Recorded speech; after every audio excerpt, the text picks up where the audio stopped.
जास्त काही नको. निवडलेल्या मार्गाला योग्य दिशा आणि मेहनतीला यश मिळू दे. कारण कष्ट प्रामाणिक आहे. माणसाला माणूसकी दे, देवा माझ्या साथ साथ टिकावून दे.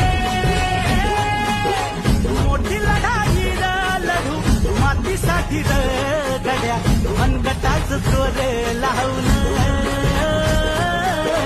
दाटला जरी अंधार एकजूट होऊ आज, किंवा ठेवू तेज धावलं.